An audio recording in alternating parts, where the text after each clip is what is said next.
you've ever seen me put peanut butter and jelly on a corn tortilla, you'll know that I'm a master at combining things. So lead playing and rhythm playing is no different. Something I wanted to talk about because it's something that a lot of people kind of have a hard time doing, specifically on time. So we're going to do varying kind of degrees of difficulty, but eventually it's going to sound like this.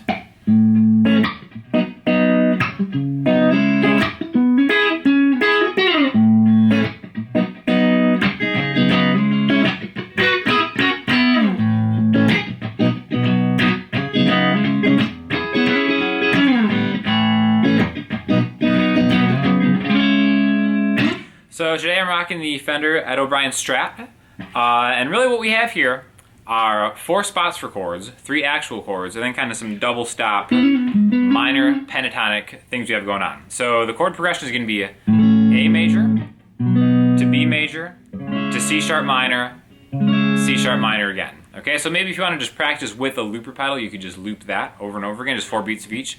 1, 2, 3, 4, 1, 2, 3, 4, 1, 2, 3, 4, 1, 2, 3, 4. But I think a really excellent way to start talking about combining lead and rhythm in the same thing is taking that 4th bar of C sharp minor and then double stopping through the C sharp minor pentatonic scale. So we talk a lot about the minor pentatonic scale. I think specifically it's great in this scenario for double stopping. I think if you're just playing lead and soloing, I always think it's better to maybe take like a fuller, major scale, minor scale approach to it. But in this instance, we're going to double stop. All that means is going and playing 2 notes at the same time through the scale. Okay? So we need to know the chords and we need to know the scale. All right? We have open A major, open A, 2, 2, 2, then open E if you're crazy, like that. Then we can do the same thing 2 frets higher for a B major like this, or you can get the low B here, 2A, 4D, 4G, 4B, like that, and then C sharp minor,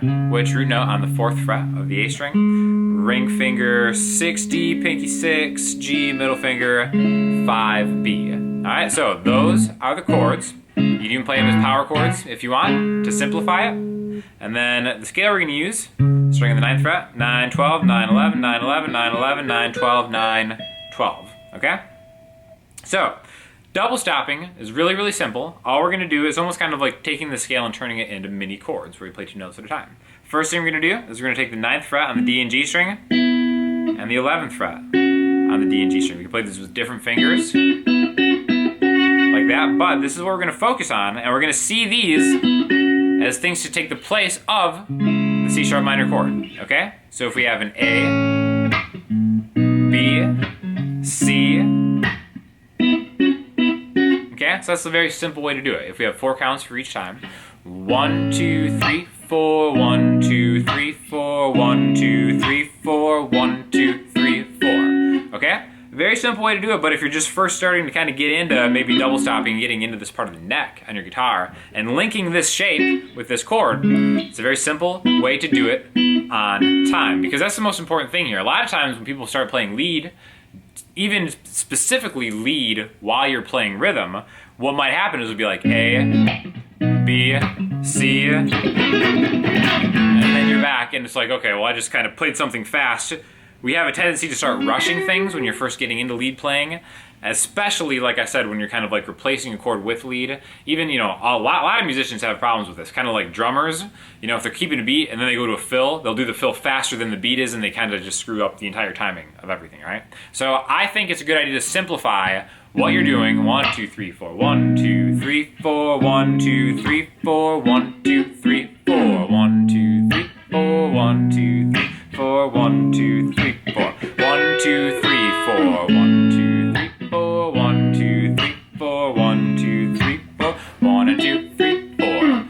Anytime you play any of these notes from that simple minor pentatonic scale, you want to do it on part of the count, and then progressively make it busier and flashier if that's what you're going for. Okay, one of the things that I just did there was I double stopped higher into the shape. Okay, so remember, everything is coming from this minor pentatonic shape. I think something that sounds really cool in this position is grabbing your pinky on the B string and your ring finger on the G string, and then coming back to your pointer finger on the 9th fret for both.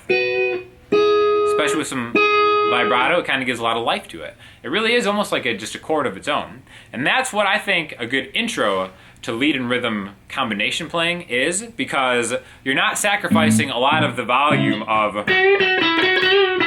one string. You're still kind of coupling it up, adding some kind of like harmony. And then I just personally think it sounds a little bit smoother doing it that way. Okay? So the first one we're gonna do is just gonna be here to here, and then we're gonna go here to here.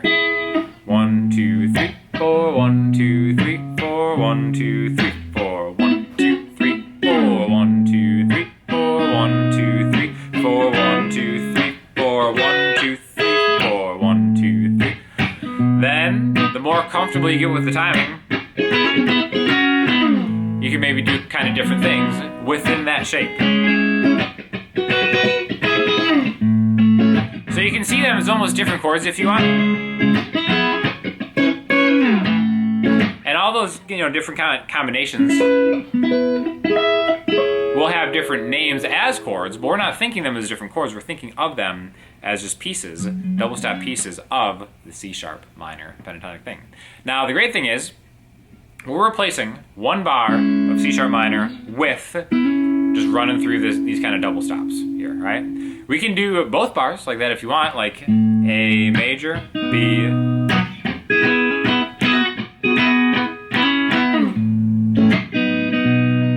and then just kind of dance around here. If you want to do like a Hendrix thing, do those double stop hammer-ons.